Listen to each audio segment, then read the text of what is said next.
세계인들이 가고 싶은 관광지 가운데 야경이 가장 아름다운 관광지는 두바이라고 그래요.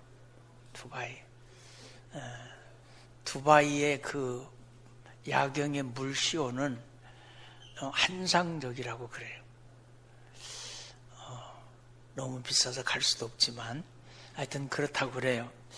근데 그 두바이라는 도시는 어찌 보면 인공도시잖아요. 사람에 의해서 사막에 바닷물이 들어오지 못하도록 인위적으로 깊이 파서 바닷물을 차단하고 모래 위에 많은 흙들을 갖다 붓고 그것에 이제 물을 대는 큰 간을 묻어서 만들어진 도시가 인공도시죠. 여러분, 아디 같은 사막에도 물만 있으면 초목이 살고 메마른 심령들이 사는 오아시스 땅으로 바뀌어지는 은혜가 있는 줄로 믿습니다. 오늘 설교 제목을 지친 삶의 회복과 은총을 그랬는데 다른 제목을 붙이려고 그랬어요. 사막 같은 내 인생에 회복의 은총을 내리옵소서, 이렇게 제목을 바꾸려고도 했습니다. 그런데 오늘 우리가 기억해야 될 것, 오늘 오전과 오후의 본문이 같아요. 그리고 오전과 오늘의 본문이 같은데 설교는 오전은 목적을 가지고 설교를 하고 오후에는 본문을 그대로 풀어서 설교를 하는 그런 패턴으로 설교를 해보려고 합니다. 사막, 영적으로 보면 메마른 내 심령, 물, 말씀이며 은혜. 메마른 내 심령 위에 말씀이 은혜가 되면 나는 주님이 보시기에도 두고도 보기에도 아까울 존재, 최고의 땅이 되는 줄로 믿습니다. 그렇습니다. 사망에 물이 있으면 최고로 달콤한 결실을 한다는 사실이에요. 그게 어디냐면 에게딘이에요.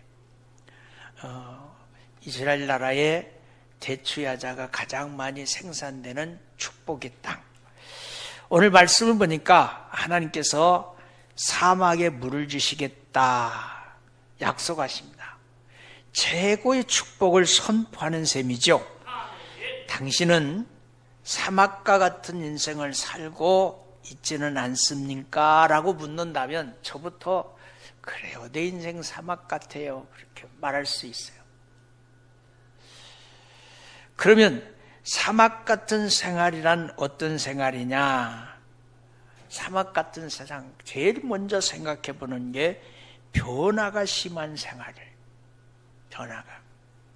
사막의 특징은 변화가 심하다는 얘기예요. 낮에는 강철을 녹일 정도로 뜨겁습니다. 그러나 밤이 되면 기온이 영하로 뚝 떨어져서 얼음이 오는 곳도 사막입니다.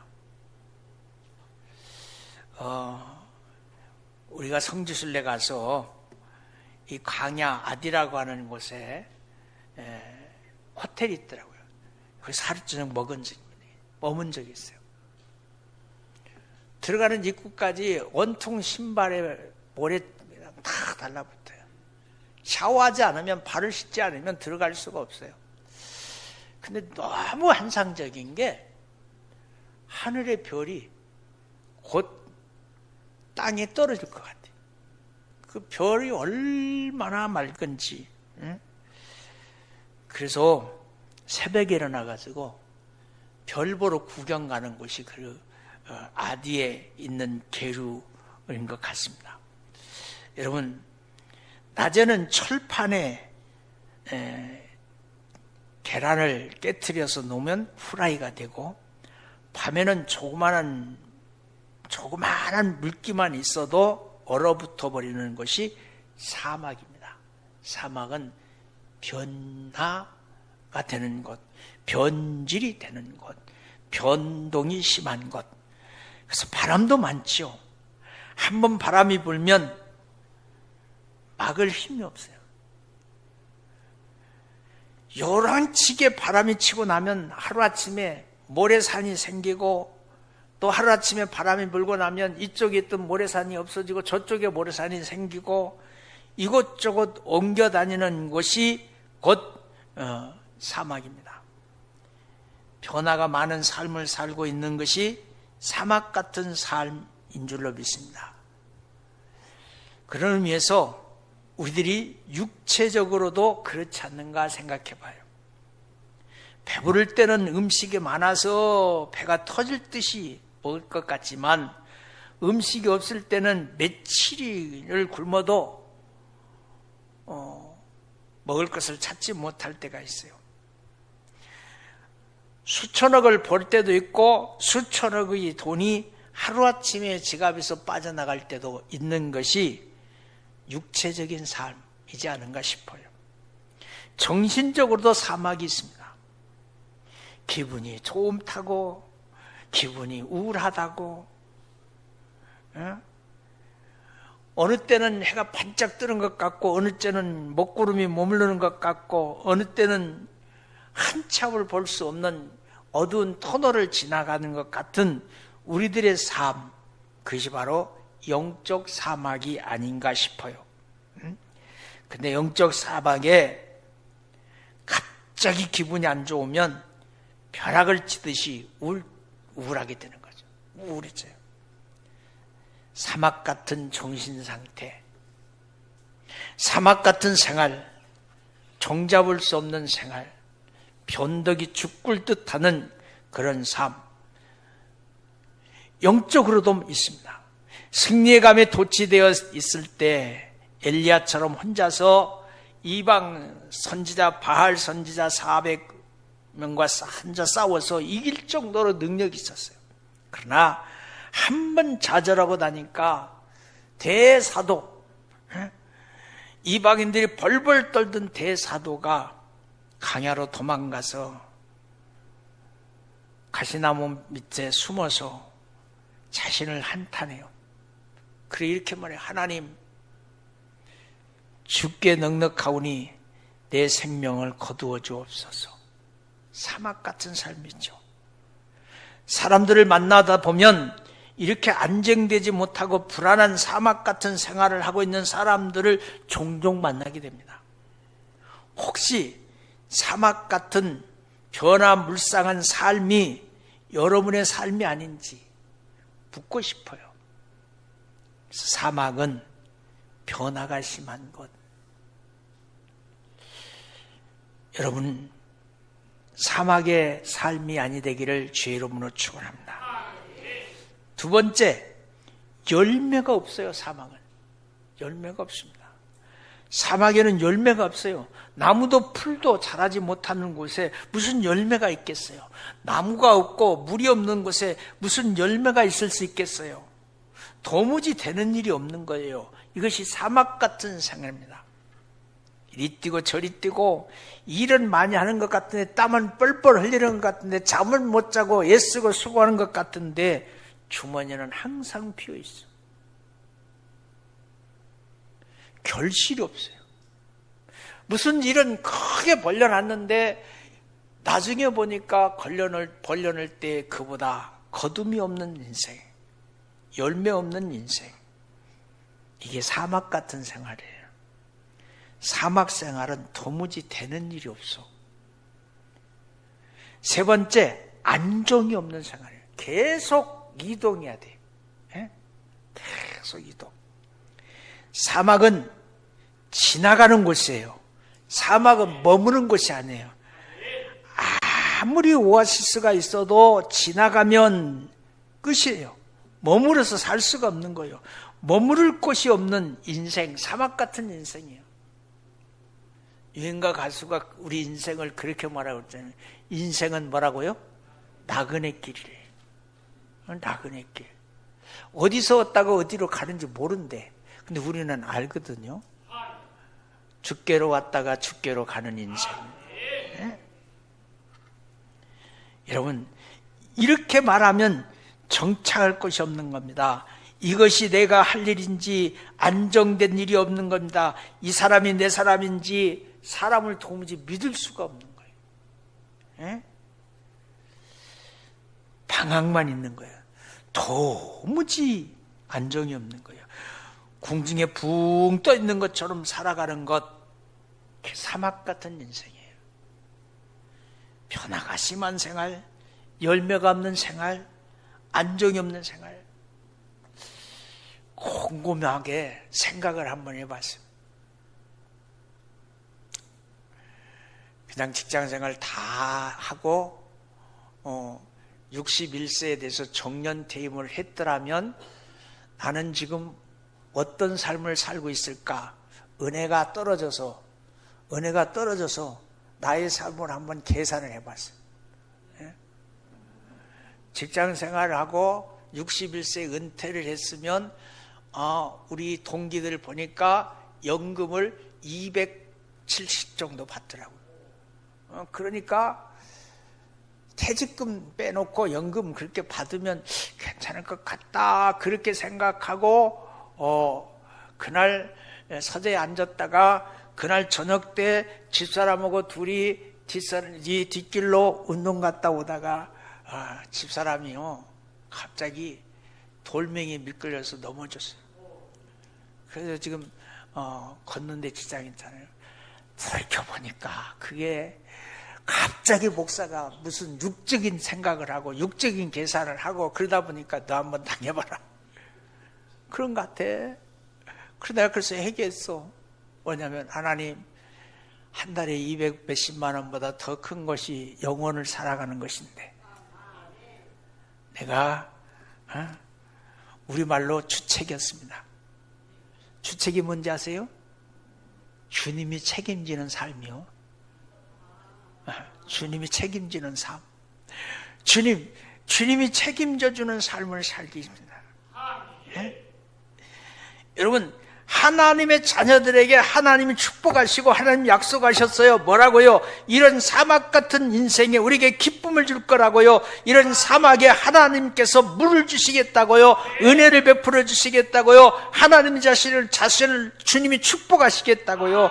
이사야 선지자는 하나님의 백성들에게 이런 약속을 합니다. 뜨거운 사막이 변하여 묻이 될 것이며 메마른 땅이 변하여 원천이 될 것이며 시랑이 누웠던 곳에 풀과 갈대와 부들이 날 것이며 거기 대로가 있어서 그 길을 거룩한 길이라 일컬음이 되리니 깨끗이 못하는 자는 지나가지 못하겠고 오직 구속함을 입은 자들을 위해서 있는 것이라. 우매한 행위는 그 길을 범치 못하리라. 이사야 선지자는 하나님의 백성에게 세 가지 축복의 약속을 합니다. 여러분, 이 세 가지 축복의 약속이 여러분의 것이 되시기를 원합니다. 첫 번째, 옥토의 약속입니다. 이사야는 먼저 옥토의 약속을 합니다. 7절의 말씀입니다. 뜨거운 사막이 변하여 묻이 될 것이며 메마른 땅이 변하여 원천이 될 것이며 시랑이 누웠던 곳에 풀과 갈대와 부들이 날 것이며. 뜨거운 사막에 뭐가? 묻이 될 것이다. 사막에 하나님이 물을 쏟아 부어주시면 연못이 생깁니다. 임시로 물을 주는 것이 아닙니다. 원천을 주시는 겁니다. 원천은 샘물의 첫 줄기 샘물내기입니다. 하나님 우리에게 함께 하시면 사막 같은 생활이라도 하나님은 금방이라도 축복의 땅으로 바꾸어 주실 줄로 믿습니다. 아브라함과 롯의 이야기가 우리 너무나 잘 압니다. 아브라함과 롯이 같이 갈대아 우르를 떠나 가나안 땅에 와서 같이 많이 고생했습니다. 삼촌 따라와서 고생했습니다. 흉년으로 같이 애굽으로 떠나갑니다. 돌아올 때는 하나님의 축복 가운데 둘 다 육축과 은금이 풍부하게 됐습니다. 가난할 때는 같이 사는 것이 가능했는데 재산이 많아지니까 같이 살기가 힘들어졌습니다. 성경은 창세기 13장 6절에서 뭐라고 했어요? 소유가 많아서 동거할 수 없음이었습니다. 그랬어요. 너무 많은 것이 가져지니까 이제 같이 살 수가 없었어요. 실패보다도 성공이 더 위험하고 가난보다도 부자가 더 방탕하기 쉽습니다. 아브라함은 같이 있으면 다투는 것보다 헤어져서 평안함이 낫다고 결단을 내립니다. 그래서 조카에게 말합니다. 내 앞에 온 땅이 있지 않냐?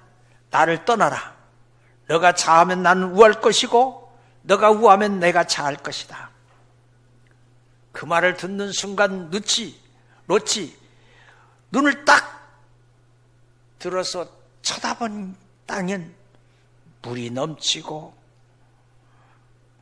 풀이 흘러넘 초장이 있는 요단 들판이 보였습니다. 물도 있고 풀도 있는 요단 들판이 보였어요. 롯은요, 두말할 것이 없이 요단을 선택했어. 저것입니다. 떠났어요. 그 후로부터 재미있는 결론을 볼 수가 있습니다. 롯이 아브라함을 떠난 후에 하나님께서 아브라함에게 나타나셨어요. 시리에 빠져있는, 배신감에 잡혀있는 삼촌에게 하나님이 나타나셨어요. 그리고 이렇게 말해요. 동서남북을 바라봐라. 바라본 모든 땅을 내가 너에게 주겠다. 그리고 자손도 티끌같이 많이 줄게. 보너스도 주셨어. 그러나 롯은 포로 유배, 재산 상실, 아내의 죽음, 딸들과의 불륜 관계, 가정이 쑥대밭돼 버렸어요. 처음에 선택한 것은 좋았어. 결론, 유배, 재산 다 뺏겼어. 아내 죽었어. 세상에 딸들하고 불륜 관계를 맺었어. 이게 성경이요. 응? 쑥대밭된 거지. 그러나 아브라함이 이사한 땅, 소알 땅을 선택했을 때 나쁜 땅이었습니다. 그런데 나중에 그 땅이 축복의 땅이 됐습니다. 내 사막에 하나님이 물을 주시면 옥토가 될 줄로 믿습니다. 여러분의 사막에 하나님 물을, 은혜를 베풀어 주시면 옥토가 될 줄로 믿습니다. 두 번째, 대로의 약속이 있습니다. 이사야가 말하고 있습니다. 8절입니다. 거기 대로가 있어 그 길을 거룩한 길이라 일컬음이 되리니라. 구약시대에는 두 길이 있어요. 족장의 길, 천민의 길. 일반인들은 족장의 길을 가고 싶어도 걸어갈 수가 없어. 이 대로. 하나님이 함께 하십니까? 사막이 옥토가 되고 옥토가 된 사람들이 많이 살다 보니까 그곳에 대로가 뚫렸습니다. 대로라는 말은 듣기만 해도 시원하잖아요. 시원함. 팍 뚫렸어요. 오솔길이 아닙니다. 논뚝길이 아닙니다. 큰 길입니다. 대로입니다. 예? 여러분, 우리 인생 하나님이 한번 손들어주면 되고 하나님이 내 인생 붙들지 않으면 놓치는 거예요. 하나님이 함께 하시면 사막이 옥토가 되고 옥토가 된 사람들이 많이 살다 보니까 그것에 대로가 나는 거예요. 사막에 하나님이 물을 주시니까 기적이 일어나는 거예요. 사막 같은 내 생활에 하나님의 은총의 물을 주어주시기를 여러분 기도하시기를 바랍니다. 내가 스스로 잘난 척하고 잘난 척하면 그것은 교만입니다. 그러나 하나님이 높여주시면 그것은 은혜입니다. 하나님 높여주시면 은혜요. 내가 스스로 잘났다고 하면 교만이에요. 전국시대에 초나라의 선왕이라는 왕이 신하들에게 묻습니다. 북방에 있는 나라들이 나를 두려워하겠지? 모두가 다 그렇게 대답합니다. 강이라고 하는 신하가 말했습니다. 그렇지 않습니다. 적들은 왕을 무서워하는 것이 아니라 우리 군사들을 무서워하고 있습니다. 이렇게 말했어. 예? 이렇게 바른 말을 하면서 이런 이야기를 했습니다. 호랑이가 여우를 잡아먹으려고 하자 여우가 호랑이에게 말을 했습니다. 하나님은 나를 왕으로 삼으셨는데 나를 잡아먹는 것은 하나님의 뜻을 어기는 것입니다. 만일 의심스러우면 나를 따라와 보십시오. 이렇게 여우가 호랑이에게 말해. 호랑이가 딱 잡아먹으려고 하니까 여우가 딱 꼬드기는 거예요.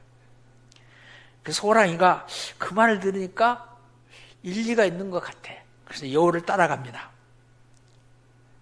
얼마큼 가다가 여우 앞에서 갑자기 토끼 한 마리가 나타났어요.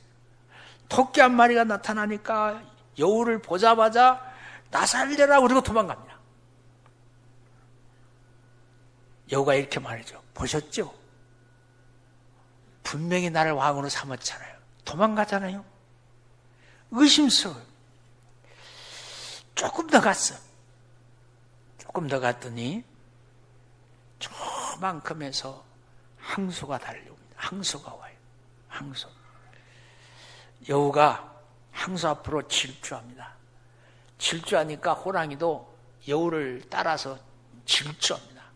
그 모습을 본 항소가 뒤돌아서서 그냥 인정사정 볼 것 없이 달려갑니다.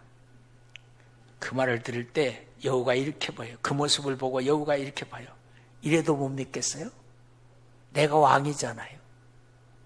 자, 물어볼게요.